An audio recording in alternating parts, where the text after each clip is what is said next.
السلام عليكم، ازيكم؟ امهات كتير بتسأل وبتقول بتعصب على ولادي ومش بعرف امسك نفسي، اعمل ايه؟ طيب بداية موضوع العصبية ده هو دايرة. الام العصبية ولادها بيطلعوا عصبيين، لان الام بتتعصب فهم بالتالي بيردوا بعصبية، فانت تتعصبي اكتر وهم يردوا بعصبية اكتر. فما ينفعش انت تبقي بتعلي صوتك وبتزعقي في ابنك وتقولي له كلمني بصوت واطي وانت حضرتك صوتك عالي. لو انت معلمتهوش يتكلم بصوت واطي هو مش هيعرف يعمل كده. فهي دايرة وانت اللي لازم تكسريها. انا هديك نموذجين وانت اختاري اي نموذج منهم تحبي يكون ولادك في المستقبل. النموذج الاول اني اهدى وادرب نفسي على عدم العصبية واعلم ولادي طريقة الحوار الصحيحة واعلمهم طريقة ادارة الضغوط، واعلمهم ازاي يتعاملوا مع العصبية بوعي لما يكونوا في وقت غضب او وقت عصبية، علشان ما يأذوش نفسهم ويأذوا اللي قدامهم وهم عصبيين. ولا تحبي النموذج التاني اللي انت تفضلي تتعصبي عليهم وهم كمان هيتعصبوا عليكي، وسلوكياتهم للأسف مش هتتغير بل بالعكس هتزداد سوء. انت هتتعبي نفسيا وجسديا من العصبية. عارفة ان الموضوع صعب، خاصة انت ما بتلاقيش نتيجة فورية. يعني انت ممكن تمسكي نفسك يوم واثنين وثلاثة واسبوع وشهر، ولكن تصرفات ولادك هي. بس للأسف هي دي التربية، انت بتزرعي دلوقتي وتحصدي بعد سنين كتير. طيب ازاي ادرب نفسي على الصبر مع اولادي، او ازاي اقلل من العصبية؟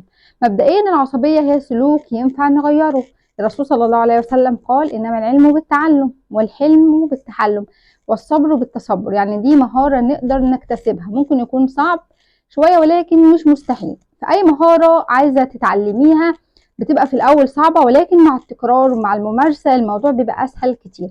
يبقى هنا تقدري تصبري شويه على تصرفات ولادك، بان انت تصبري، ان انت تعودي نفسك على الصبر. يعني الاطفال طول اليوم او ولادك طول اليوم بيعملوا سلوكيات تضايقك.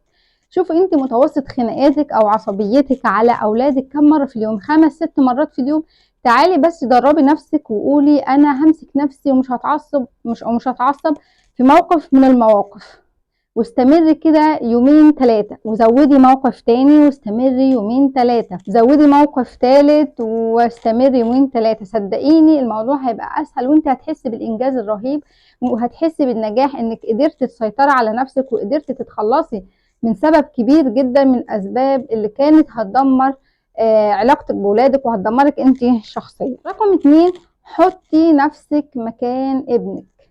ابنك طفل قاصر في المهارات، قاصر في التفكير، ما بيعرفش يتعامل مع مشاعره. مين المفروض يبدأ يهدى ويستوعب اللي قدامه؟ انت اللي اكبر، انت اللي اعقل، انت اللي عندك خبرات اكتر ولا هو؟ يبقى جملة هو اللي بيعصبني اعتقد دي بتحطك في موضع مفعول به، وما ينفعش يكون في حد كبير زيك وهو طفل صغير ويعمل فيكي كده. رقم 3، اقلل من توقعاتي او احط توقعات في مكانها الصحيح وما احطش توقعات مستحيله. يعني ايه؟ يعني مثلا انا راجعه من بره تعبانه وهلكانه، هبقى متوقعه من ابني انه يريحني وما يتخانقش مع اخوه اول ما ارجع وما يطلبش مني طلبات كتير. وقتها بقى لو عمل عكس اللي انا متوقعاه، انا هتعصب جامد عليه وهقول له حرام عليك، حس بيا، انا جايه تعبانه من بره. هو اللي حصل انه توقعاتك انت منه كانت عاليه، انت سبتيه طفل وهترجعي تلاقيه طفل برضه زي ما هو يتصرف بدماغه الطفولية وبحركاته الطفولية. لكن لما تبقي انت راجعة من بره ومتوقعة ان انت هتلاقي نفس ذات الشخص اللي انت سبتيه، ممكن تكوني انت مستعدة، بل بالعكس انا عايزاكي تتوقعي العكس. يعني ايه؟ يعني انت دلوقتي مثلا سايبة ابنك، واحنا عارفين لما احنا بنبقى سايبين ولادنا وبيبقوا مفتقديننا وبنرجع بيبقوا محتاجين يقعدوا معانا يتكلموا معانا، محتاجين اهتمام مننا. فانت توقعي ده، توقعي ان انت اول ما ترجعي هتلاقي ابنك في وشك طلبات طلبات، عايز اكل، عايز اشرب، عايز اقعد معاكي، عايز حضن، عايز اهتمام. فانت لما تبقى متوقعه ده هيقلل كتير من عصبيتك.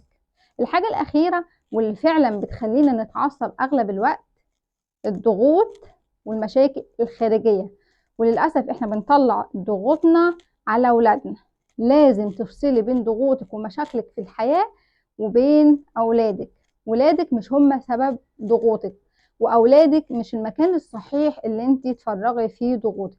لو انت متضايقه من حاجه معينه ومش قادره تتعاملي معاهم، قولي لهم انا دلوقتي متضايقه ومحتاجه افصل شويه، سيبوني اهدى، محدش يكلمني في الوقت ده، وانا اول ما هرجع هاجي اكلمك. اعملي اي حاجه افصلي بيها من مشاكلك وافصلي بيها من ضغوطك، ولكن حرام تطلعي ضغوطك على اولادك.